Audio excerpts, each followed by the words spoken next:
We're here in the Bord Bia stand, and I'm joined by Bord Bia's Livestock Sector Manager, Joe Burke, and he's going to talk to us a little about the carcasses behind us. Thanks, Niall.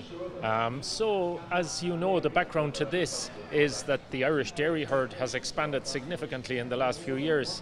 For the first time this summer, the size of the dairy herd reached over 1.5 million cows. So more and more of our beef is now coming from a dairy background. And there are, I suppose, a few challenges around that. In order to produce cattle efficiently and profitably and still produce the kind of beef that our premium customers are looking for. So especially this year, with a difficult summer, cattle didn't thrive maybe as well as ideally they might have done. Grassland management was more difficult, grass just wasn't there, and as a result of that, even in the marts at the moment, people even buying cattle, and I know that demand for store cattle is a bit challenging, especially in some places, but actually the weight of these cattle is back by 50, 60, 70 kilos of live weight, so that's a challenge as well too that farmers are facing into, and they're thinking about finishing these animals. But I suppose one of the key things is the conformation of the cattle. It has actually disimproved.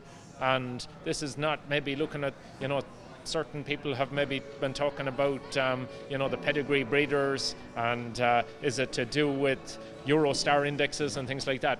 No, it's actually to do with just the quality of cattle coming from the dairy herd.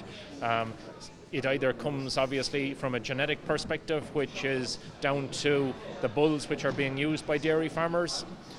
Also the type of cow as well too that's being produced. Some of them are maybe going down the crossbred route or using a bit more Jersey.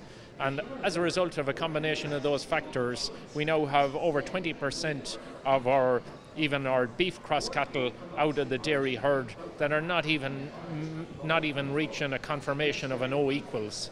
So in order to maybe highlight the differences between conformations and between, I suppose, the ideal kind of cattle that we'd like farmers to be producing from that dairy background and maybe cattle that aren't hitting the mark, we decided to pick out a couple of cattle.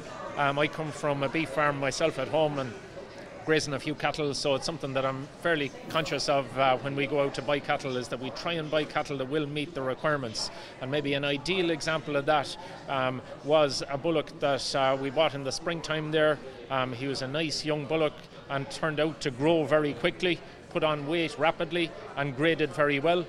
So that was the carcass there, the hindquarter on the right hand side in that fridge, and he ended up being an R- in conformation. So really, from a dairy background, an Angus Bullock going into any kind of an R, even an R-, that's as good as you'll really get in the vast majority of cases.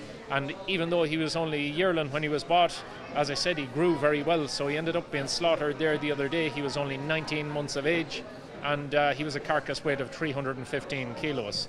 So that bullock, from a sustainability point of view, from a carbon footprint point of view, obviously we're all going to have good ones, we're going to have a few lesser quality ones, but if you had a bullock like that achieving that kind of growth rate, that's ideal. That's really ticking all boxes. From a customer point of view, the knock-on effect of having an animal with better conformation is that the yield of meat is going to be better, but also the shape of the steak cuts. So the strip loin and the ribeye, for example, we have a few of those cuts there from the other side of that animal after he was processed, and they just present really, really well. Nice fat cover, nice marbling, nice shape of cuts as well too, and just depth of muscle in the cuts. And by contrast then, we have another bullock on the other side that he was bought in the springtime, maybe looked like a bit of a bargain when he was coming in, but he didn't achieve the growth rates.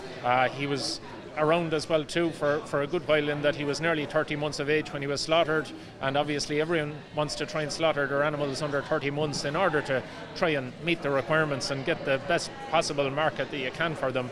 But this particular guy, he only graded a P+ in conformation.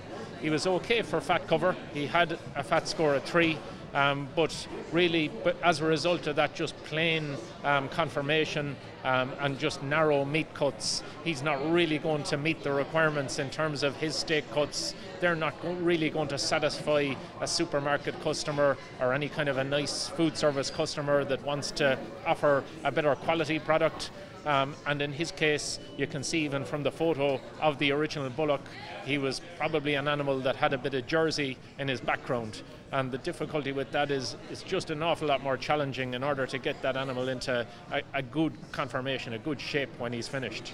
And from a market point of view, the carcass on the right is more marketable. Absolutely, Niall. Yeah, and you know, farmers, I suppose, the feedback that we tend to get from the market is in the price. Animals get bonuses or they miss out on bonuses. Thankfully, that bullock there, he ticked all the boxes. He was able to achieve his Angus producer group bonus. He got the 12 cents a kilo as well too of an inspec QA bonus. Whereas the other animal, unfortunately, on the left, it was all minuses. It was all deductions on the grid because of his conformation and his lack of suitability. That animal, he wouldn't have got much money even though he was bought at a cheap price in the springtime, but just very challenging in order to make the sums work on a very poor quality animal. And Joe, how important is quality insured?